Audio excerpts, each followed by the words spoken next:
ASG classes. Hello guys, welcome to the SG classes. So भाई term 1 सबका हो गया है, ठीक है। आई होप सबका बढ़िया गया होगा। तो टर्म 2 की प्रिपरेशन शुरू करनी है, ठीक है। तो हम सबसे पहले जो चैप्टर शुरू कर रहे हैं वो कर रहे हैं chapter number 9, some applications of trigonometry, ठीक है। तो ट्रिग्नोमेट्री ने ऑलरेडी चैप्टर 8 पढ़ा हुआ है, ठीक है। उसका थोड़ा सा बेसिक कॉन्सेप्ट यहाँ पर यूज होने वाला है, तो हम उसको पढ़ेंगे दोबारा।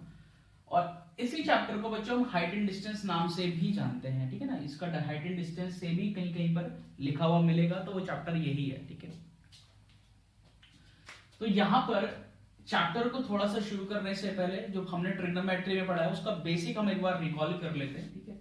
और यहां पर लिखा हुआ है सम एप्लीकेशन, तो यहां पर कुछ कुछ चीज यूज होने वाली है ट्रिग्नोमेट्री की। बहुत वास्ट टॉपिक है, बहुत वास्ट टॉपिक है ना। 11th क्लास में, 12th क्लास में, फर्दर स्टडीज में भी हमको पढ़ने को मिलेगा, लेकिन यहाँ पर हमारे पास थोड़ा सा लिमिटेड दे दिया है। बहुत छोटा सा टॉपिक है, ठीक है। बहुत बेसिक चीज है, बहुत इजी क्वेश्चंस होते हैं, कुल मिला के कुछ एक फिगर्स बनती हैं। बहुत इजी चैप्टर होने वाला है ये।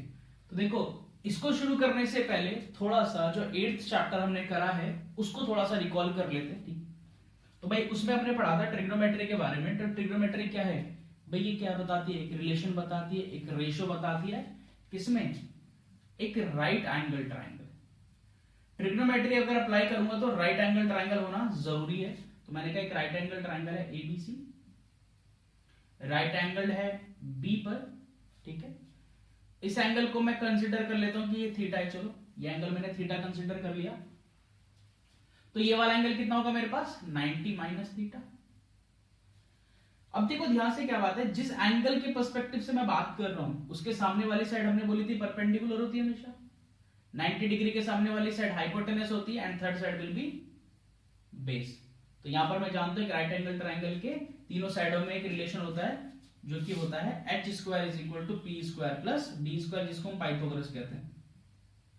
ये सब जानते हैं भाई, कि हमने 9th में भी पढ़ा है, इवन हमने 8th में भी पढ़ा हुआ। तो यहां पर इस एंगल के और इन साइडों के कुछ रेशियोज होते हैं, वो हम जानते हैं। उन्हीं को हम ट्रिग्नोमेट्रिक रेशियोज या फिर टी रेशियोज कहते हैं। तो क्या पढ़ा था भाई? तो मैं जितनी भी चीज कर रहा हूं मैं इस एंगल के पर्सपेक्टिव से बात कर रहा हूं। तो मैंने कहा साइन, तो साइन थीटा, तो वो क्या होता है भाई? परपेंडिकुलर टू हाइपोटेनस का रेशियो पी बाय एच। फिर कॉस थीटा पढ़ा था, बेस टू हाइपोटेनस का ratio B by H. Then फिर टेन थीटा पढ़ा था, परपेंडिकुलर टू बेस का रेशियो। हम इसको ये भी कहते थे कि अगर मैं साइन थीटा को डिवाइड करता हूं कॉस थीटा से तो जो वैल्यू मिली वो मेरे को टेन कहलाएगी। इसके बाद इसी का अगर रेसिप्रोकल कर दूं तो साइन का रेसिप्रोकल पड़ा था कोसेक, तो ये हो जाएगा एच अपॉन में पी। उसके बाद सेक, ये हो जाएगा एच अपॉन में बी।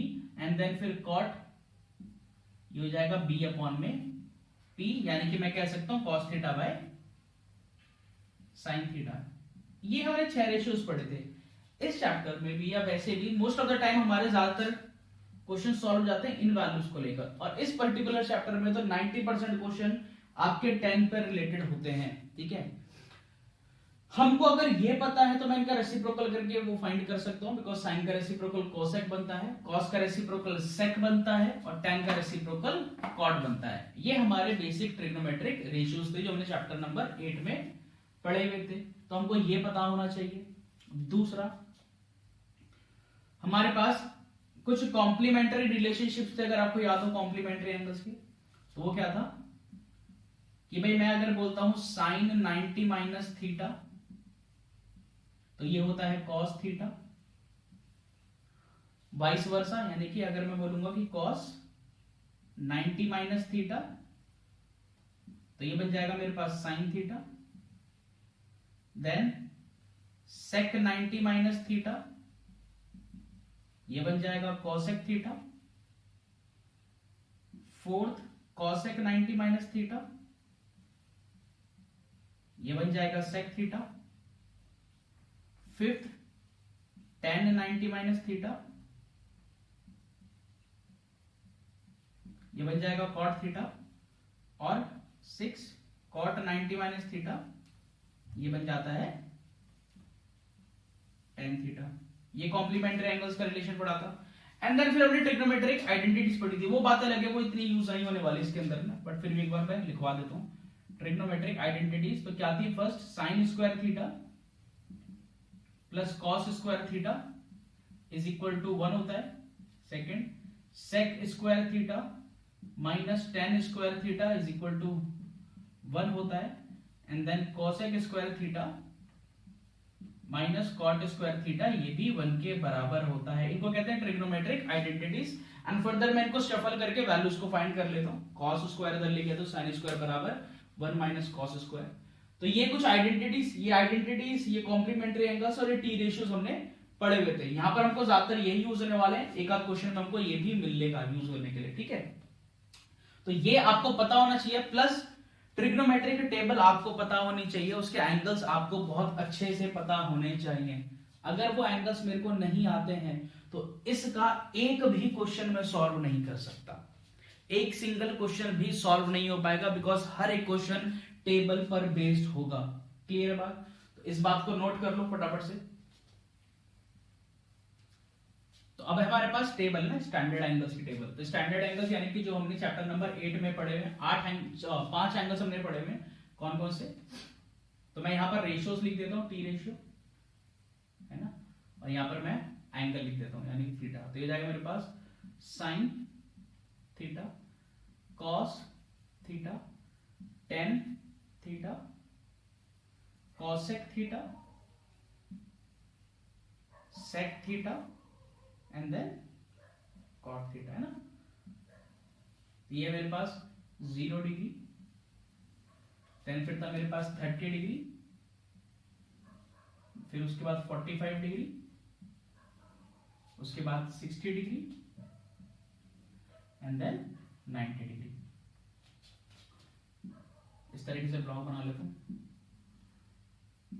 क्या क्वेश्चंस करने के बाद अच्छी तरीके से रट जाएंगे वैल्यूज, तो बार बार बनाने की जरूरत आपको पड़ेगी भी नहीं, है ना। मोस्ट ऑफ द क्वेश्चंस आपके पास 10 के लिए होंगे, और उसमें भी 10 में 30, 45 और 60, इन 3 वैल्यूज के अंदर ही क्वेश्चन घूमते रहते हैं।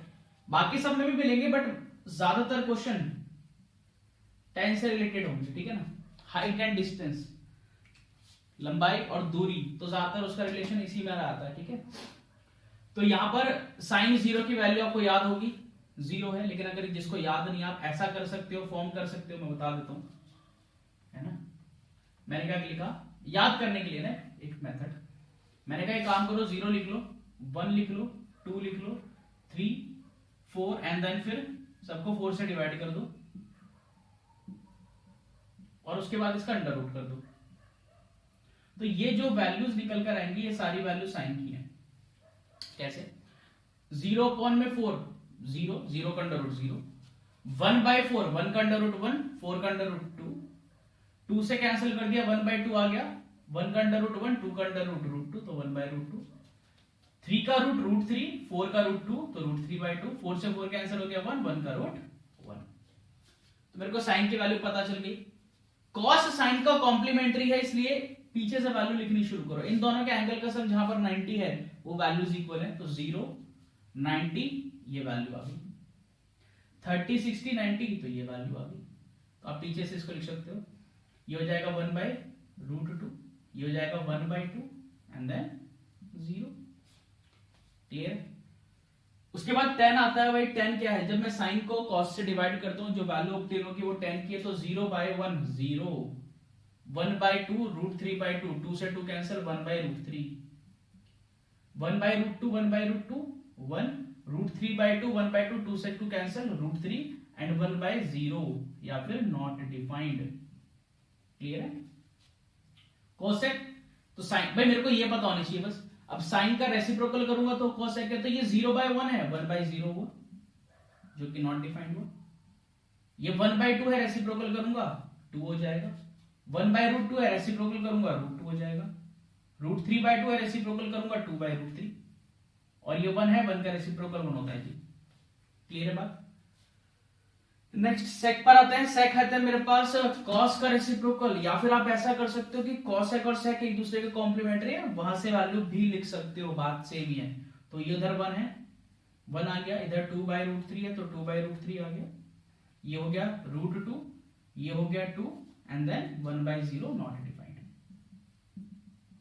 क्लियर है? अब आप चाहो तो यहां से वैल्यू निकाल सकते हो मेरे पास कॉट की वैल्यू है tan का रेसिप्रोकल, तो ये 0/1 है तो 1/0 नॉट डिफाइंड। ये है मेरे पास √3, ये हो जाएगा 1 का रेसिप्रोकल 1, ये है मेरे पास 1/√3 आ जाएगा, और ये 1/0 है तो ये 0/1 दैट इज 0 आ जाएगा। तो ये है मेरे पास टेबल स्टैंडर्ड एंगल्स की, ठीक है, जो कि आपने ऑलरेडी चैप्टर 8 में पढ़ी हुई है। तो आपके मोस्ट ऑफ द क्वेश्चंस ना 30 एंगल 45 और 60 डिग्री पर ही होंगे, और उसमें से भी ज्यादातर 10 की वैल्यू से रिलेटेड क्वेश्चन होंगे। तो आपको ये टिप्स पर याद हो जाएंगे, और खास तौर से 10 तो याद ही हो जाएगा, तो बार बार बनाने की कोई भी जरूरत नहीं होगी, बट फिलहाल एक बार जरूर बना लेना, ठीक है। तो नोट कर लो इसको, एंड देन फिर आगे बढ़ते हैं। तो भाई ये तो हमने पढ़ा था चैप्टर नंबर 8 का, ठीक है। अब हमको पढ़ना है चैप्टर नंबर 9 का, जो इसमें आने वाला है। बहुत ही इजी है, बहुत ही बेसिक है, तो इसका थोड़ा सा इंट्रोडक्शन हम ले लेते हैं, ठीक है। तो ये क्या कहते हैं, इस चैप्टर में क्या कहा जाता है, इसमें ज्यादातर भाई हमको डिस्टेंस, हाइट, ये सब निकालने के लिए क्वेश्चन आ रहा है, लेकिन ये कैसे है कैसे, तो मैं एक छोटा सा एग्जांपल से समझाता हूं।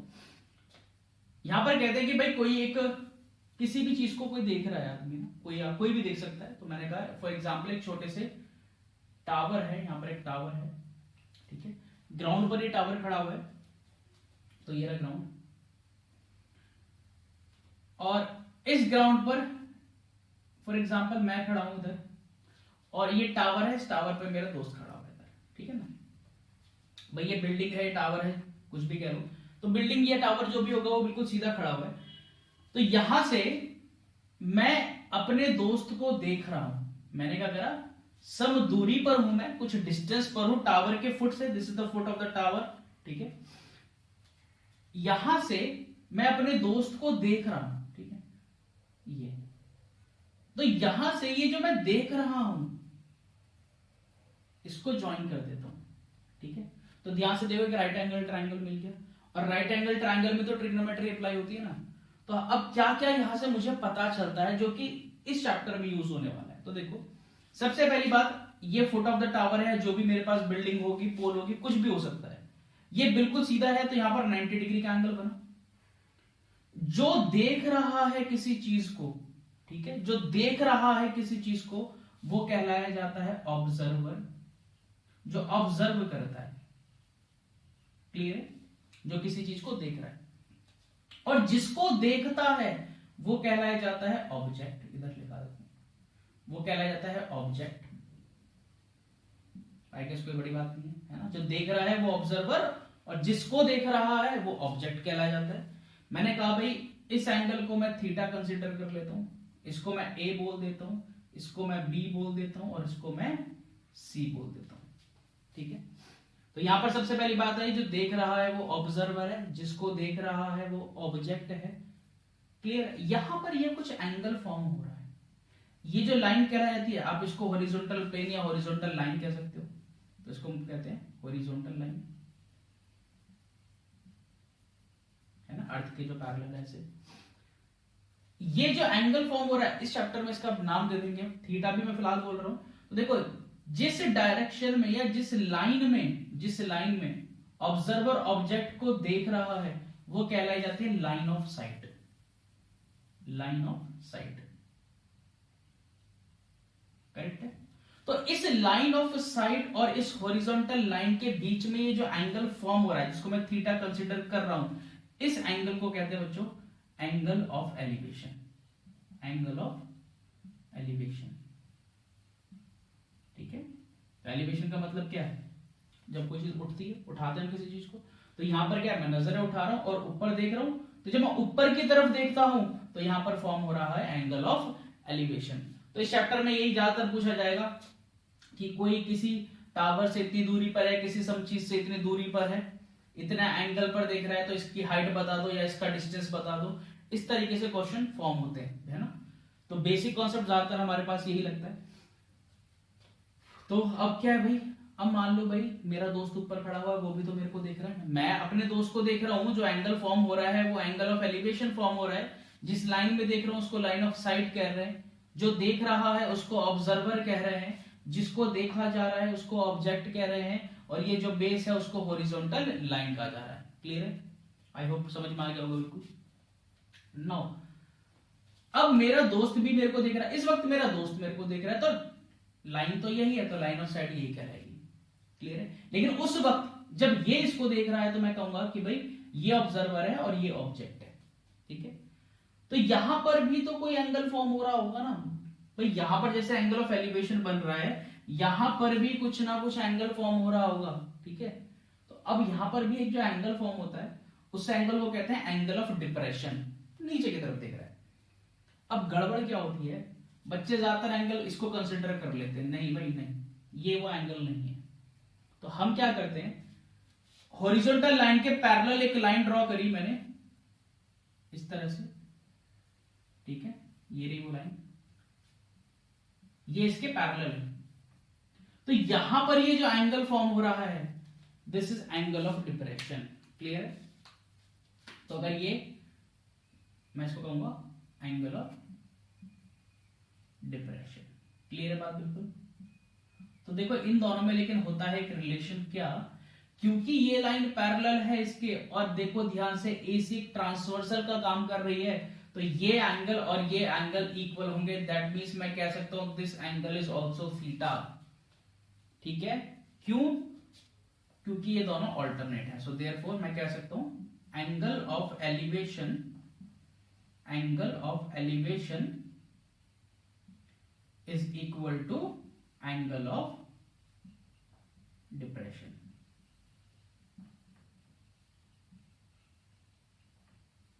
तो ये है इस चैप्टर का कॉन्सेप्ट। इसके लिए आपको ये दे देंगे, हो सकता है ये पूछ ले, ये दे देंगे, ये पूछ सकते हैं। ठीक है, इवन एंगल भी पूछ सकते हैं। तो सारा काम यहां पर इसी चीज से रिलेटेड होगा। ये दे दिया जाएगा, ये पूछ लेंगे, ये दे दिया जाएगा, ये पूछ लेंगे, या फिर दो फिगर्स दे सकते हैं। तो आपको ज्यादातर इसी के अंदर घूमना है। तो ज्यादा इसमें बड़े क्वेश्चंस फॉर्म नहीं होते हैं, लेकिन अच्छे अच्छे क्वेश्चंस भी फॉर्म हो जाते हैं। बड़े नहीं है, इजी होंगे। ठीक है, लेंथी नहीं होंगे ज्यादा कि भाई बहुत ज्यादा कैलकुलेशन करनी पड़ेगी। अगर आप कॉन्सेप्ट को समझ गए, आप ट्राइंगल को समझ गए, तो क्वेश्चन आपके लिए कोई भी बड़ी बात नहीं बनेगी। बट इसके अंदर सारे के सारे क्वेश्चन बच्चों वर्ड प्रॉब्लम्स आते हैं। तो आपको क्वेश्चन को समझ के फिगर फॉर्म करनी है। आपको फिगर नहीं दी जाएगी, मोस्ट ऑफ द टाइम्स आपको फिगर नहीं मिलेगी। तो अगर आपने इसका कॉन्सेप्ट नहीं समझा, क्योंकि फिगर अगर मैं बना के दे दूंगा क्वेश्चन की, क्वेश्चन में ज्यादा कोई दम नहीं बचता।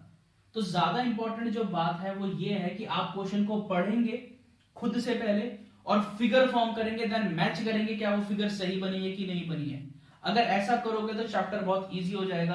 अनलेस एंड अनटिल क्वेश्चन तो कर लोगे, लेकिन जब एग्जाम में आएगा जब फिगर ही फॉर्म नहीं कर पाओगे। क्लियर है? क्योंकि इस चैप्टर का 80% काम वहीं खत्म हो जाता है जहां पर मैं उस क्वेश्चन की पर्टिकुलर फिगर फॉर्म कर लूं। बाकी कैलकुलेशन ऐसा कोई खास नहीं मिलने वाली है, कैलकुलेशन इजी ही होगी। और most of the times answer root में होगा तो आप रूट में निकालकर छोड़ सकते हो, कोई दिक्कत वाली बात नहीं है। जहां पर मेंशन होगा वहां पर करेंगे, नहीं तो हम आंसर अपने रूट में ही निकालेंगे। आई होप समझ आ गया होगा, क्लियर हो गया होगा। तो इस बात को नोट कर लो और कुछ क्वेश्चंस प्रैक्टिस करते हैं, उसमें और समझ में आ जाएगा। बाकी चैप्टर का जो पूरा सार है वो यही है, इसी के अंदर घूमने वाले चैप्टर के अंदर, कोई अलग एक्स्ट्रा चीज नहीं पढ़ने वाले। ठीक है, तो फटाफट इसको नोट करो और कुछ एग्जांपल से प्रैक्टिस करते हैं।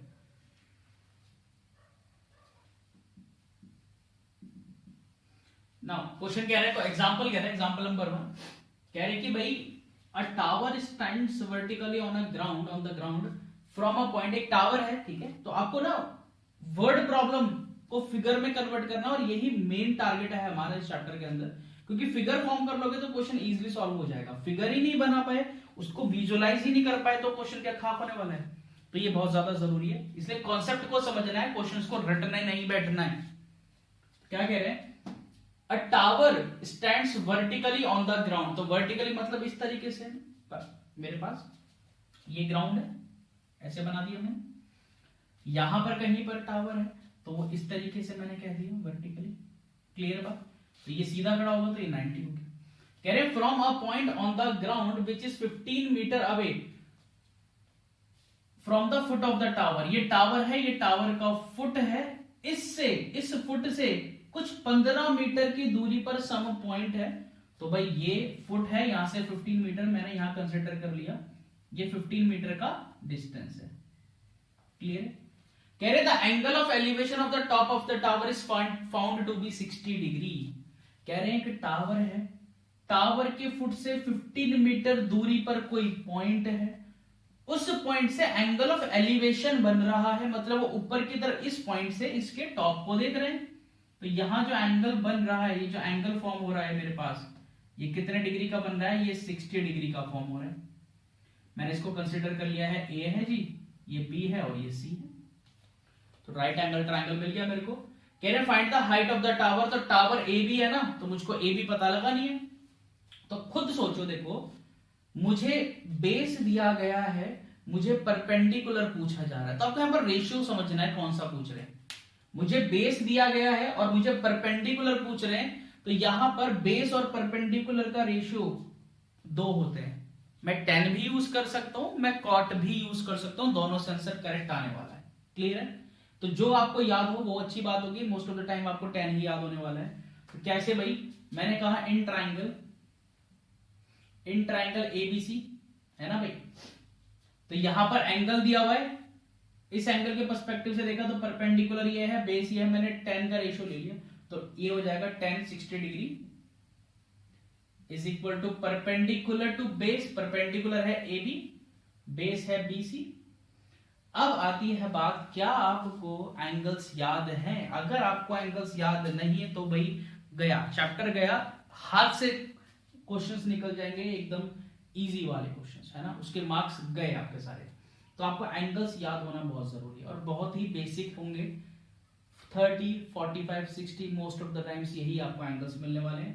तो tan 60 होता है √3, सॉरी हाँ tan 60 होता है √3 is equal to A B की वैल्यू मुझको पता नहीं है, बी सी की वैल्यू 15 है मेरे पास, इन भाई सबको यहां भेज दिया, तो A B will be equal to what 15√3 metre. Unit लिखना भूल नहीं जाना, क्योंकि पेपर है इस बार सब्जेक्टिव, तो आपको सारी चीज अच्छे तरीके से प्रॉपरली बतानी पड़ेगी। क्लियर है? तो यहां पर जब तक मेरे से को पूछा ना जाए, मैं रूट को चेंज नहीं करूंगा। अगर मेरे को वैल्यू रूट की दे दी जाएगी तो कर दूंगा, वरना नहीं, कोई प्रॉब्लम वाली बात नहीं, आपको पूरे मार्क्स मिलने वाले हैं। आई होप ये क्वेश्चन क्लियर हो गया। तो सबसे बेसिक क्वेश्चन है इस चैप्टर का, तो धीरे धीरे और इसको समझते रहेंगे। तो इसको फटाफट से नोट कर लो और आते हैं क्वेश्चन नंबर 2 पर। तो चलो आते हैं एग्जांपल नंबर 2 पे। कह रहे हैं an electrician has to repair an electric fault on a pole of height 5 metre. इसकी फिगर ऑलरेडी मेरे को दे रखी है बुक में, बट फिर भी हम खुद से बनाएंगे। कह रहे पोल है जिसकी हाइट 5 मीटर की, हमने कहा ठीक है भाई, ऐसे 5 मीटर बना दिया। ऑब्वियसली बात है ग्राउंड पे नहीं होगा, तो ये ऐसे मैंने बना दिया ग्राउंड। कह रहे इसकी हाइट 5 मीटर की है, तो 5 मीटर हाइट इसकी हो गई। नाउ कह रहे कि रिपेयर करने के लिए she needs to reach a point 1.3 metre below, 1.3 metre below, यानी कि एंड पर नहीं पहुंचना है, टोटल हाइट से 1.3 मीटर नीचे पहुंचना है। तो मैंने कहा वो यहां पर है, चलो तो ये वाली हाइट कितनी हो जाएगी मेरे पास, ये है 1.3 मीटर, तो टोटल 5 में से माइनस कर देंगे, बन जाएगी 3.7 मीटर। इसको फिलहाल ए बोल देता हूं, इसको बोल देता हूं बी, इसको बोल देता हूं सी, ये 90 डिग्री। कह रहे what should be the length of ladder, ladder सीढ़ी की कितनी लेंथ होगी अगर उसको रखा जाए, that she should use which when inclined at angle of 60 degree, यानी कि कितनी लेडर की लेंथ होगी अगर उसको 60 डिग्री पर इंक्लाइन करा जाए या रखा जाए। तो देखो ध्यान से, गड़बड़ क्या हो जाती है, गड़बड़ ये हो जाती है कि मैं टॉप से ज्वाइन कर देता हूं लेडर को, नहीं भाई, लेडर कहां चाहिए मेरे को, 1.3 मीटर नीचे चाहिए, तो मेरे को तो इस पॉइंट तक ही रखनी है ना भाई, तो बच्चे उसको ज्वाइन कर लेते ना, मुझे यहां तक चाहिए तो ज्वाइन दिस। ऑलरेडी फिगर दी हुई है, लेकिन फिर भी आगे के क्वेश्चनों के लिए समझना जरूरी है। तो मैंने बोला ए बी सी और ये आ गया डी, ये वाला एंगल दिया हुआ है 60 डिग्री का, तो बन गई फिगर। फिगर बन गई, क्वेश्चन में जो पूछ रहा है कर देते हैं। कह रहे हैं क्या निकाला मेरे को, ठीक है, कह रहे what should be the length of the ladder, तो सबसे पहले पूछा है ना what should be the length of the ladder, तो लेडर की जो लेंथ है वही वो बीडी है ना, वो यही तो है। अब मेरे को परपेंडिकुलर दिया हुआ है, देखो टोटल 5 नहीं है, यहां तक का है, मुझे परपेंडिकुलर दिया हुआ है, मुझे हाइपोटेनस पूछ रहे, तो आपके दिमाग में क्लिक करना चाहिए रेशियो P एंड H के दो वैल्यूज, दो रेशियोस हो सकते हैं, P टू H मेरे पास साइन होगा, H टू P मेरे पास कॉसेक होगा तो जो आपको बेटर लगे यूज कर लेना, यूज वैसे आप साइन ही करने वाले हो। तो मैंने कहा in triangle BCD, in triangle BCD तो बन जाएगा sine 60 degree is equal to perpendicular BC और अपॉन में हाइपोटेनस बीडी। क्लियर है? तो एंगल, फिर एंगल पता होना चाहिए, तो साइन 60 होता है √3/2, तो ये जाएगा √3/2। BC की वैल्यू है 3.7 और ये हो जाएगा मेरे पास हाइपोटेनस BD पता नहीं है, मैंने इधर मल्टीप्लाई कर दिया, इसको कर दिया इधर, तो ये हो जाएगा मेरे पास BC, √3 को नीचे रखते हैं तो 3.7 इंटू 2 बन जाएगा मेरे पास 7.4 अपॉन में √3। क्लियर बात बिल्कुल? तो इसके बाद कोशिश ये करना है कि रूट को कभी डिनोमिनेटर में नहीं रखना है, तो मैंने क्या करा, रैशनलाइज कर दिया, तो √3 ऊपर भी, √3 नीचे भी बन जाएगा। BC is equal to 7.4 √3 upon में 3।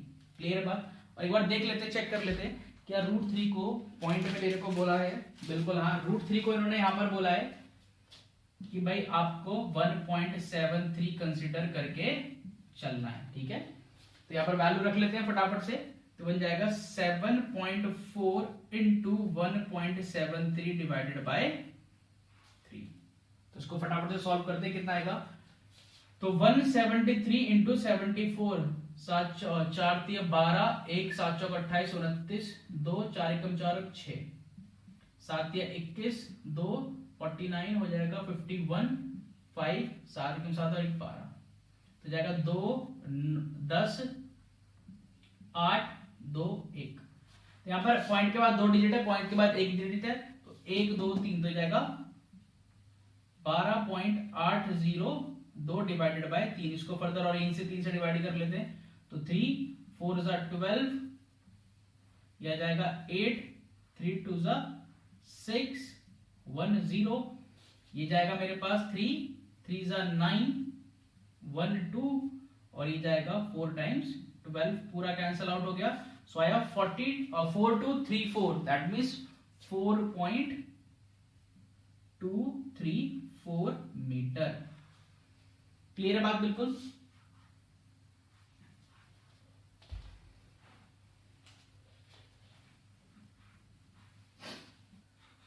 तो नेक्स्ट क्या कह रहे हैं, also how far from the foot of the pole should she place the foot of the ladder. Foot से कितनी दूरी पर लेडर को वो प्लेस करे। तो देखो आपको ये तो पता ही है, आप इससे भी कर सकते हो, नहीं तो आपको परपेंडिकुलर पता है, आपको क्या पूछ रहे हैं, बेस पूछ रहे हैं। अब परपेंडिकुलर दिया हुआ है, बेस पूछ रहे हैं, तो क्या लगेगा भाई, 10 लग जाएगा। तो यहां पर कर दिया मैंने, अगेन इन ट्राइंगल बीसीडी, तो ये हो जाएगा मेरे पास 10 60 degree is equal to perpendicular जो कि है BC और बेस है CD। 10 60 की वैल्यू पता होनी चाहिए है √3, BC की वैल्यू है 3.7, CD की वैल्यू मेरे को पता नहीं है, क्रॉस मल्टीप्लाई कर देंगे तो ये जाएगा CD is equal to 3.7 upon में √3। नाउ अगेन रैशनलाइज दिस, तो √3/√3, तो कितना आएगा मेरे पास, ये देख लेते हैं, ये हो जाएगा 3.7 इंटू 1.73 डिवाइडेड बाय 3। तो मल्टीप्लाई करना पड़ेगा भाई, पॉइंट पे करना पड़ेगा सॉल्व, तो जाएगा 173 इंटू 37, 7 या 21, 2 51, 7 12, 1 2 1 1, यह जाएगा 9, ये जाएगा 2 5, तो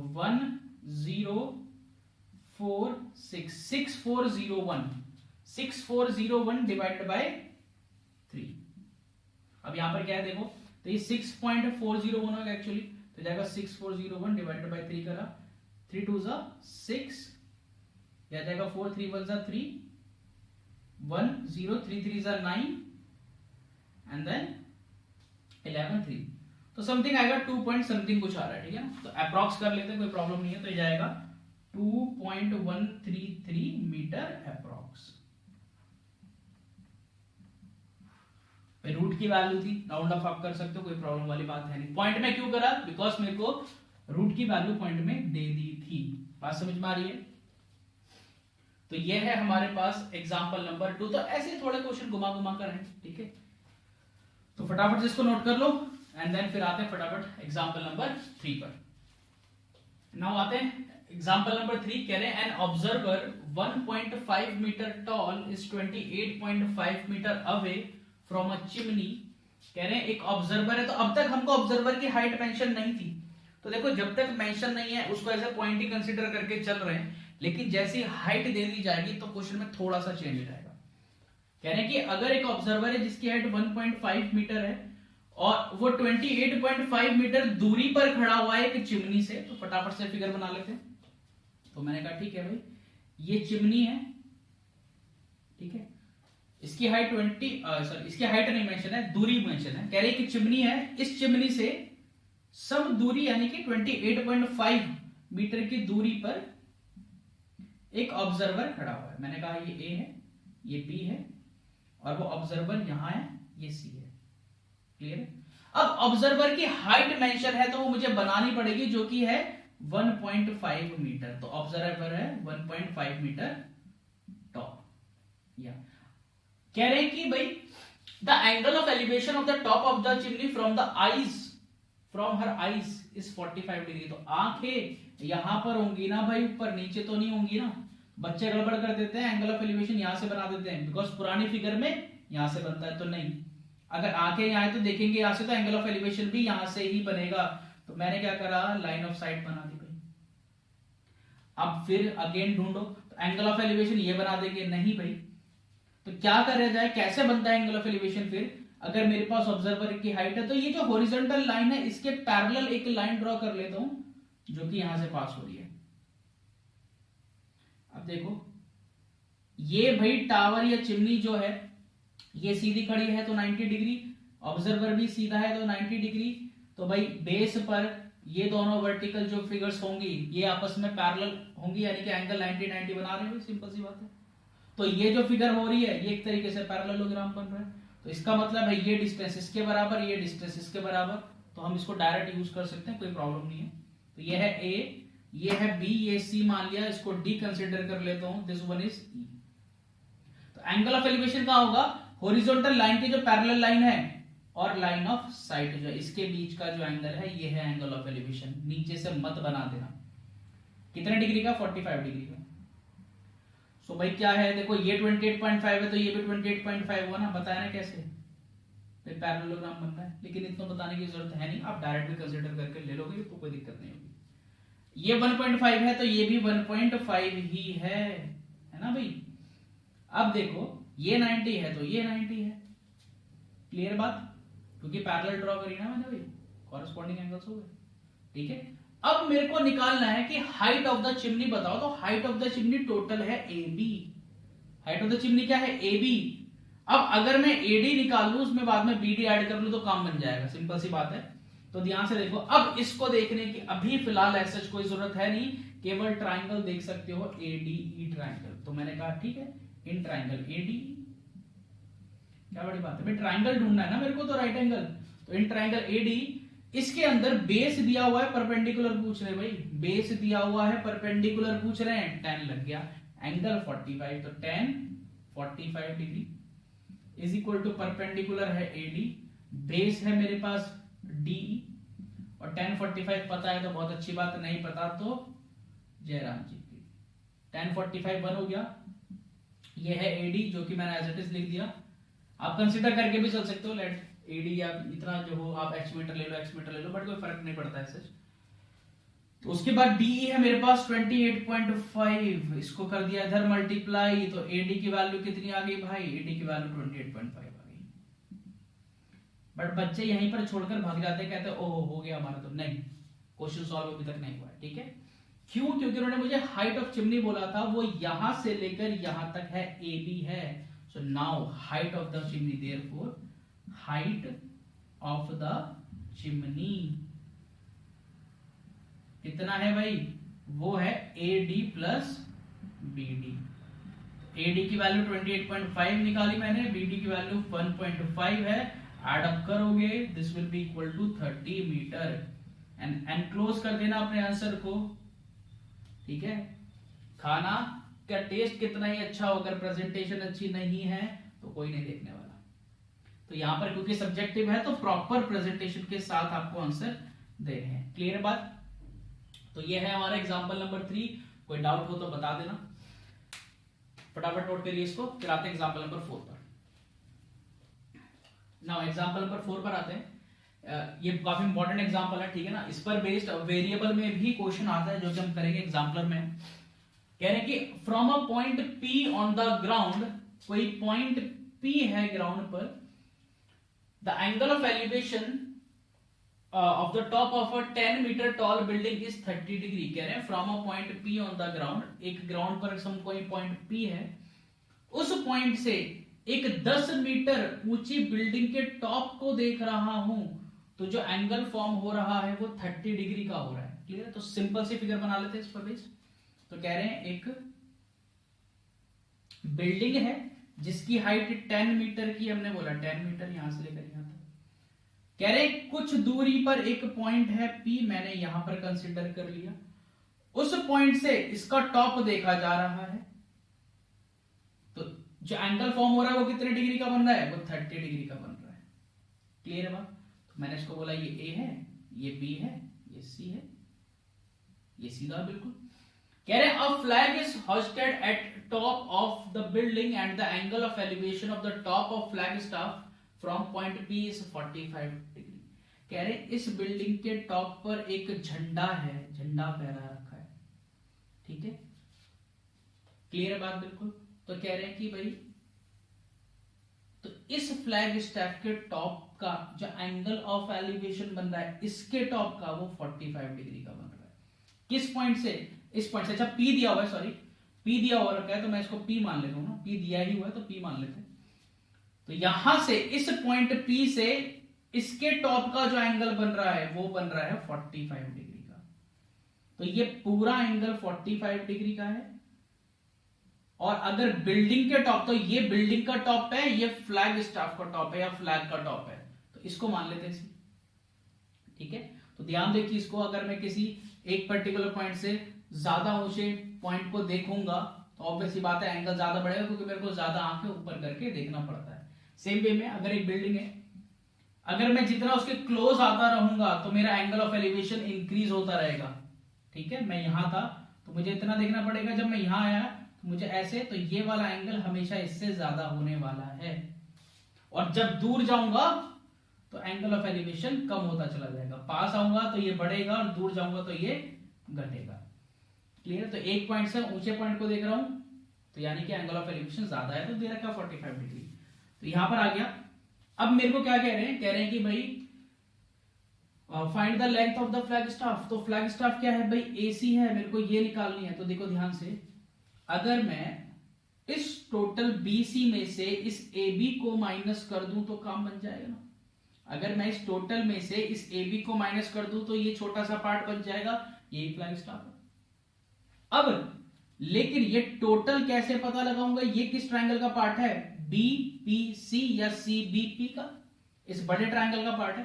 तो यहां पर कॉन्सेप्ट यही लगाने, मुझे कॉमन वैल्यूज को ढूंढने की कोशिश करनी है, क्योंकि मेरे को एक से ज्यादा ट्रायंगल्स नजर आने वाले आगे आने वाली फिगर्स में, तो मुझे वहां पर कॉमन वैल्यूज को ढूंढना जरूरी है।